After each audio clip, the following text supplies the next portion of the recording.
Dihitung 2 tahun sejak kasus pembunuhan ibu dan anak di Subang terjadi, polisi baru bisa menetapkan Yosep sebagai tersangka pada Selasa 17 Oktober 2023. Mengapa polisi membutuhkan waktu selama itu untuk menetapkan status tersangka?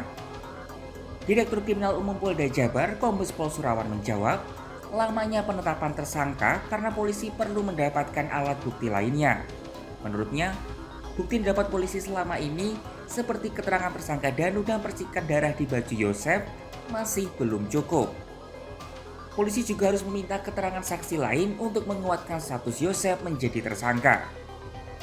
Kepala Humas Polda Jabar, Kombes Pol Ibrahim Tompo menyebut kalau polisi kini sudah memperoleh alat bukti yang cukup. Berbagai alat bukti yang didapat kepolisian cukup kuat mengarah pada tersangka, meski Yosep kekeh menolak dirinya terlibat dalam kasus pembunuhan itu. Sebelumnya, Polda Jabar menetapkan 5 tersangka dalam kasus pembunuhan ibu dan anak di Subang. Para tersangka itu diketahui bernama Emram Danu alias Danu, Yosep, Mimin, ARG, dan A. Danu dan Yosep kini telah ditahan, sementara ketiga tersangka lainnya masih dalam pemeriksaan mendalam. Kasus ini mulai terkuak setelah Danu menyerahkan diri ke Kepolisian Daerah Jawa Barat pada Senin 18 Oktober 2023.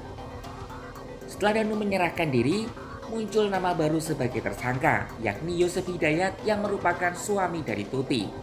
Danu mengaku Yosep memintanya untuk menemani ke rumah yang jadi TKP dan sempat memerintahkan Danu untuk mengambilkan golok.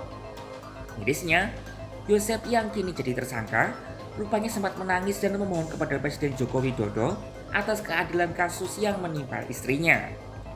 Pada tahun 2022, dirinya saat itu belum ditetapkan sebagai tersangka, menangis meminta keadilan pada publik karena merasa difitnah dan menerima tekanan psikologis.